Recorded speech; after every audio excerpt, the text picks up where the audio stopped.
விடுதலை போராட்ட வீரர்களாக இந்த சௌராஷ்டிர சமுதாயத்தில் எவ்வளவு பேர் இருந்திருக்கிறார் என்பதை சாமி, இந்த சமூகத்தை சார்ந்த பெரியவர் மரியாதைக்குரிய சாமி அவர்கள் புத்தகமாக எழுதியிருக்கிறார். 22 23 பேருக்கு மேல் எழுதியிருக்கிறார்.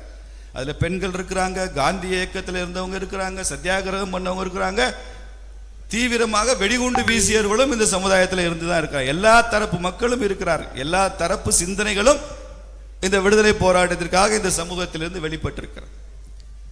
அப்படி ஒரு புகழோங்கிய சமுதாயம் இன்னைக்கு எங்களுக்கு ஒரு இடஒதுக்கீடு வேணும், பிரதிநிதித்துவம் வேணும்னு கேட்கிற நிலை உருவாகி விட்டதே தமிழக அரசியல்ல வந்த கோளாறு. அப்படி நடந்திருக்க கூடாது. சமூகங்களுக்கான அரசியல் அதிகாரம் என்பது யாரோ கொடுப்பதல்ல நண்பர்களே, அதை எடுப்பதுதான் அதிகாரமே தவிர கொடுப்பது அதிகாரம் இல்லை.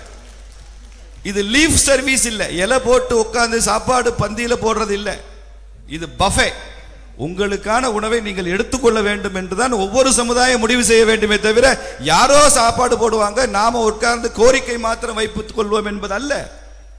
இதை நான் சொல்லி இந்த சமூகம் புரிந்து கொள்ள வேண்டிய அவசியம் இல்லை. அரசியல்ல உச்சந்தொட்ட இந்த சமுதாயம் நிச்சயம் தனக்குரிய பங்கை வரும் சட்டமன்ற தேர்தலில் எடுத்துக்கொள்ளும் என்பதில் எனக்கு எந்த விதமான சந்தேகம் இல்லை, ஆச்சரியம் இல்லை. எடுத்துக்கொள்வார்கள்.